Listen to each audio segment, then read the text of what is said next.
The Necklace, written by Maupassant. The girl was one of those pretty and charming young creatures who sometimes are born, as if by a slip of fate, into a family of clerks. She had no dowry, no expectations, no way of being known, understood, loved, married by any rich and distinguished man. So she let herself be married to a little clerk of the Ministry of Public Instruction. She dressed plainly because she could not dress well, but she was unhappy, as if she had really fallen from a higher station. Since with women there is neither caste nor rank, for beauty, grace, and charm take the place of family and birth. Natural ingenuity, instinct for what is elegant, a supple mind are their sole hierarchy, and often make of women of the people the equals of the very greatest ladies. Mathilde suffered ceaselessly, feeling herself born to enjoy all delicacies and all luxuries. She was distressed at the poverty of her dwelling, at the bareness of the walls, at the shabby chairs, the ugliness of the curtains. All those things, of which another woman of her rank would never even have been conscious, tortured her and made her angry. The sight of the little Breton peasant who did her humble housework aroused in her despairing regrets and bewildering dreams. She thought of silent antechambers hung with oriental tapestry, illumined by tall bronze candelabra, and of two great footmen in knee breeches who sleep in the big armchairs, made drowsy by the oppressive heat of the stove. She thought of long reception halls hung with ancient silk, of the dainty cabinets containing priceless curiosities, and of the little coquettish perfumed reception rooms made for chatting at 5 o'clock with intimate friends. With men famous and sought after, whom all women envy and whose attention they all desire. When she sat down to dinner, before the round table covered with a tablecloth in use 3 days, opposite her husband, who uncovered the soup tureen and declared with a delighted air, "Ah, the good soup. I don't know anything better than that," she thought of dainty dinners, of shining silverware, of tapestry that peopled the walls with ancient personages and with strange birds flying in the midst of a fairy forest. And she thought of delicious dishes served on marvelous plates, and of the whispered gallantries to which you listen with a sphinx-like smile while you are eating the pink meat of a trout or the wings of a quail. She had no gowns, no jewels, nothing. And she loved nothing but that. She felt made for that. She would have liked so much to please, to be envied, to be charming, to be sought after. She had a friend, a former schoolmate at the convent, who was rich, and whom she did not like to go to see any more because she felt so sad when she came home. But one evening her husband reached home with a triumphant air and holding a large envelope in his hand. "There," said he, "there is something for you." She tore the paper quickly and drew out a printed card which bore these words: "The Minister of Public Instruction and Madame Georges Ramponneau request the honor of M. and Madame Loisel's company at the Palace of the Ministry on Monday evening, January 18th. Instead of being delighted, as her husband had hoped, she threw the invitation on the table crossly, muttering, "What do you wish me to do with that? Why, my dear, I thought you would be glad. You never go out, and this is such a fine opportunity. I had great trouble to get it. Everyone wants to go, it is very select, and they are not giving many invitations to clerks. The whole official world will be there." She looked at him with an irritated glance and said impatiently, "And what do you wish me to put on my back?" He had not thought of that. "Why, the gown you go to the theater in. It looks very well to me." He stopped, distracted, seeing that his wife was weeping. Two great tears ran slowly from the corners of her eyes toward the corners of her mouth. "What's the matter? What's the matter?" he answered. By a violent effort she conquered her grief and replied in a calm voice, while she wiped her wet cheeks, "Oh, nothing. Only I have no gown and therefore I can't go to this ball. Give your card to some colleague whose wife is better equipped than I am." He was in despair. "Come, let us see, Mathilde. How much would it cost? A suitable gown, which you could use on other occasions, something very simple." She reflected several seconds, making her calculations and wondering also what sum she could ask without drawing on herself an immediate refusal and a frightened exclamation from the economical clerk. Finally, she replied, hesitating, "I don't know exactly, but I think I could manage it with 400 francs. He grew a little pale, because he was laying aside just that amount to buy a gun and treat himself to a little shooting next summer on the plain of Nantera, with several friends who went to shoot larks there of a Sunday. But he said, "Very well, I will give you 400 francs, and try to have a pretty gowns." The day of the ball drew near and Madame Loisel seemed sad, uneasy, anxious. Her frock was ready, however. "What is the matter? Come, you have seemed very queer these last 3 days." And she answered, "It annoys me not to have a single piece of jewelry, not a single ornament, nothing to put on. I shall look poverty-stricken. I would almost rather not go at all." "You might wear natural flowers," said her husband. "They're very stylish at this time of year. For 10 francs you can get 2 or 3 magnificent roses." She was not convinced. "No, there's nothing more humiliating than to look poor among other women who are rich." "How stupid you are," her husband cried. "Go look up your friend Madame Forestier and ask her to lend you some jewels. You're intimate enough with her to do that." She uttered a cry of joy. "True, I never thought of it." The next day she went to her friend and told her of her distress. Madame Forestier went to a wardrobe with a mirror, took out a large jewel box, brought it back, opened it, and said to Madame Loisel, "Choose, my dear." She saw first some bracelets, then a pearl necklace, then a Venetian gold cross set with precious stones of admirable workmanship. She tried on the ornaments before the mirror, hesitated, and could not make up her mind to part with them, to give them back. "Haven't you any more?" "Why, yes. Look further, I don't know what you like." Suddenly she discovered in a black satin box a superb diamond necklace, and her heart throbbed with an immoderate desire. Her hands trembled as she took it. She fastened it round her throat, outside her high-necked waist, and was lost in ecstasy at her reflection in the mirror. Then she asked, hesitating, filled with anxious doubt, "Will you lend me this, only this?"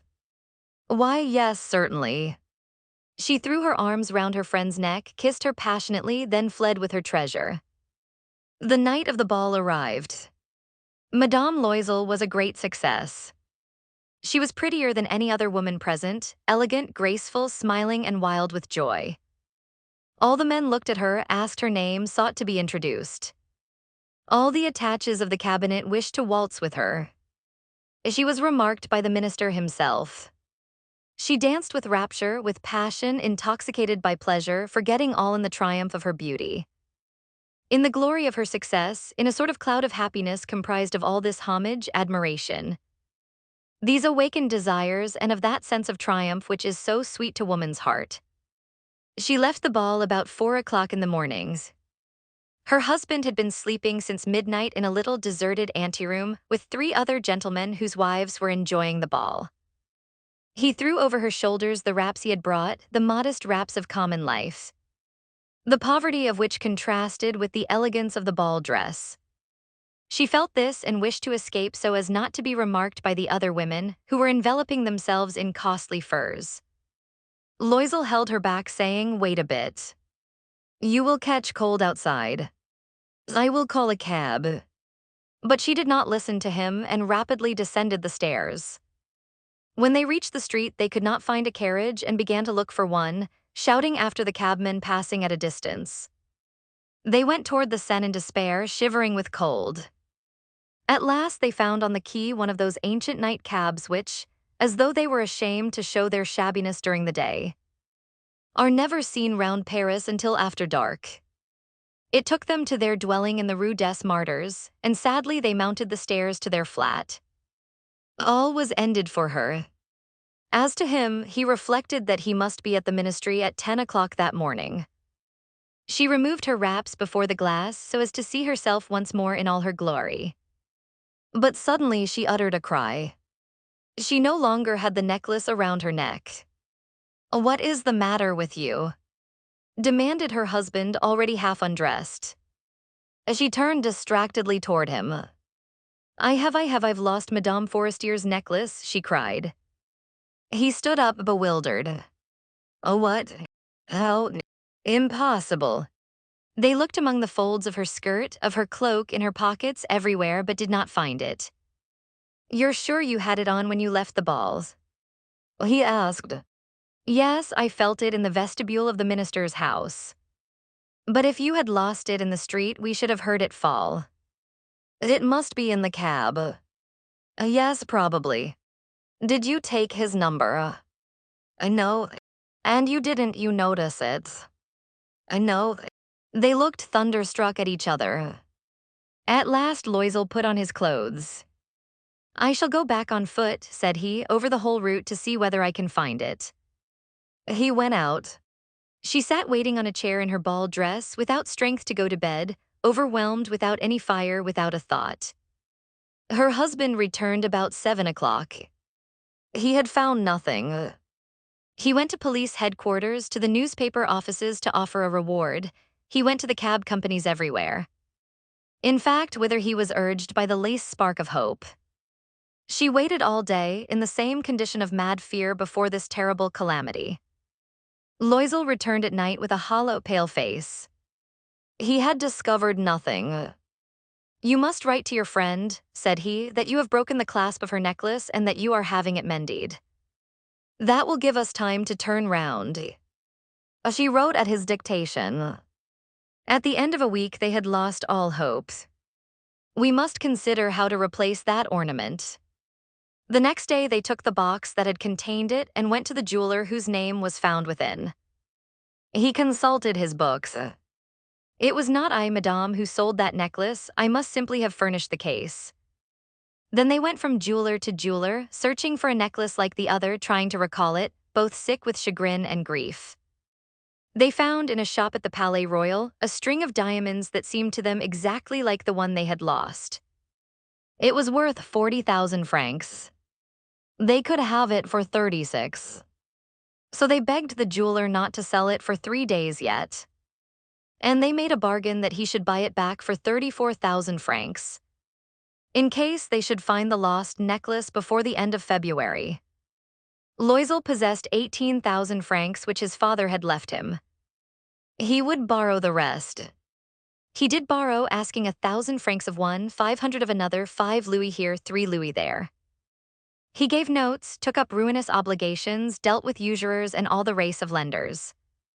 He compromised all the rest of his life, risked signing a note without even knowing whether he could meet it.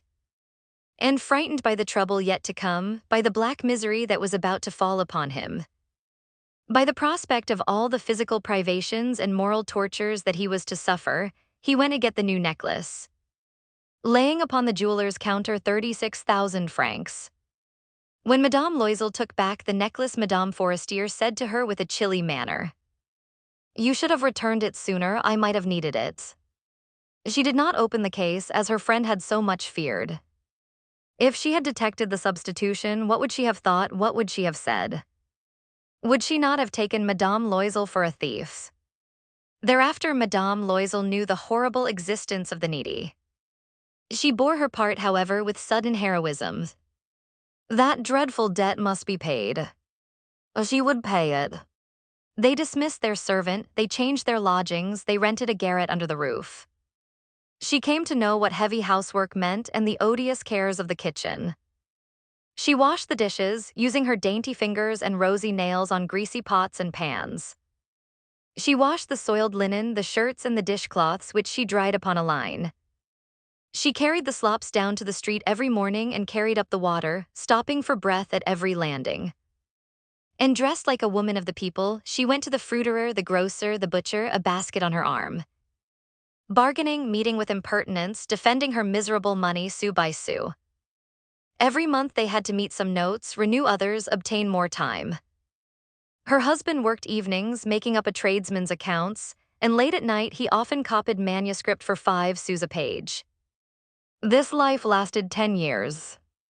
At the end of 10 years they had paid everything, with the rates of usury and the accumulations of the compound interest.